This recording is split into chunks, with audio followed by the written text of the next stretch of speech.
Hello student, आज हम आपके लिए लेके आए हैं क्लास 10th मैथमेटिक्स का चैप्टर 1 जिसका नाम है रियल नंबर।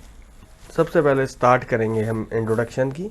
इंट्रोडक्शन में पहला पॉइंट आता है रियल नंबर। रियल नंबर क्या होते हैं? रियल नंबर की डेफिनेशन जैसे कि यहाँ पे दे रखी है आपके लिए, the collection of all rational numbers and all irrational number form the system of real number. Means that जितने भी रेशनल नंबर और इरेशनल नंबर्स होते हैं वो सारे के सारे रियल नंबर्स होते हैं और रियल नंबर्स को कैपिटल आर से डिनोट किया जाता है। दूसरा पॉइंट यहाँ पे दिया गया है रेशनल नंबर्स।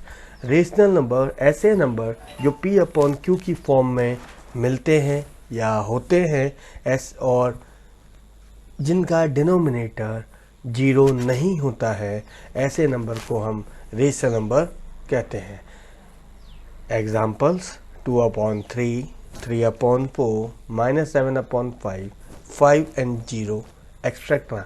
यहाँ मैंने जीरो को भी रेशनल नंबर लिया है बिकॉज जीरो एक ऐसा नंबर है जिसमें 1 का डिवाइड होता है या किसी भी नंबर में 1 से डिवाइड दिया जा सकता है, इसलिए जीरो यहाँ पे रेशनल नंबर है। उसके बाद हम अगले पॉइंट के लिए आते हैं जिसका पॉइंट का नेम है इरेशनल नंबर। ऐसे नंबर जो पी अपॉन क्यू की फॉर्म में नहीं होते, ऐसे नंबर्स को इरेशनल नंबर्स कहते हैं और जितने भी अंडररूट्स नंबर होते हैं वो सारे के सारे इरेशनल नंबर होते हैं, जैसा कि आपको एग्जांपल में दिया गया। उसके बाद हमारा अगला टॉपिक है प्रॉपर्टीज ऑफ रियल नंबर। सबसे पहली प्रॉपर्टी आपकी होती है यूक्लिड डिवीजन लेमा।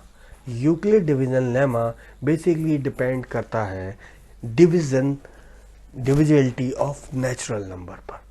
इसका मतलब अगर किसी बड़े नंबर में छोटे नंबर से डिवाइड दिया जाए तो वहाँ पे हमें क्वेश्चन और रिमाइंडर फाइंड होते हैं, जो कि हमारे लिए बहुत इम्पोर्टेंट है। हमने पहले छोटी क्लासेस में या प्रीवियस क्लासेस में डिविजिबिलिटी सीखी है, डिविजिबिलिटी ऑफ नेचुरल नंबर्स के बारे में पढ़ा है।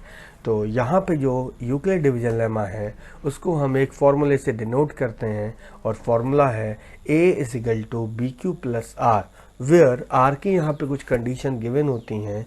R हमेशा B से छोटा होता है और 0 से बड़ा और उसके बराबर होता है। रिमाइंडर कभी भी नेगेटिव में नहीं आता है। उसके बाद हमारा आता है Euclid division algorithm. Euclid division algorithm is a method to find HCF using Euclid division lemma formula. किसी भी दो नंबर का HCF हम फाइंड कर सकते हैं with the help of Euclid division algorithm या Euclid division lemma. Example,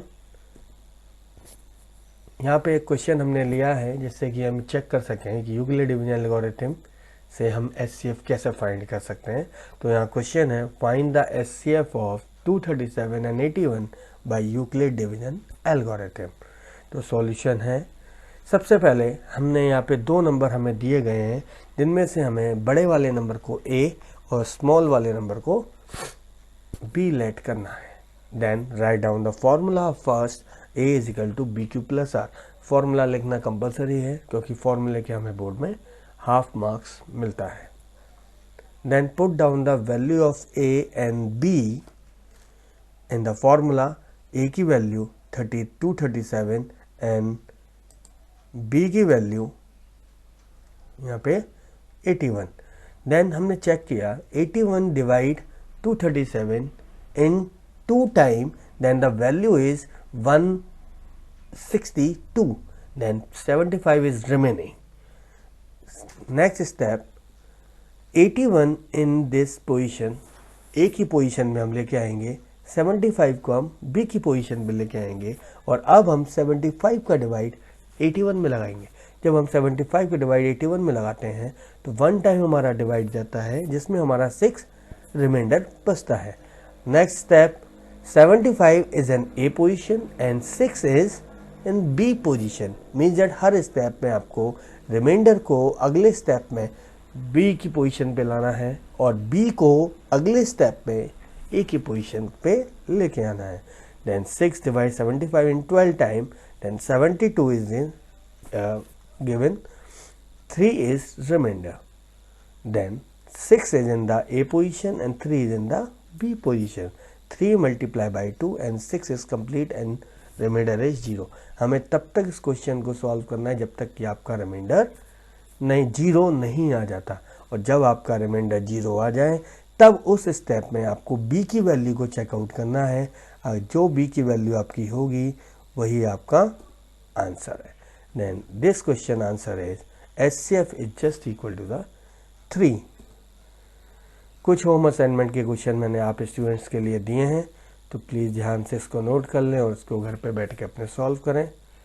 find the HCF using Euclid division algorithm. First question is 135 and 225, second is 867 and 255, and third is 960 and 432. तो इन questions को आप अपने घर पे करेंगे. किसी को कोई भी डाउट होगा आप हमसे बाद में डिस्कस कर सकते हैं. Thank you students.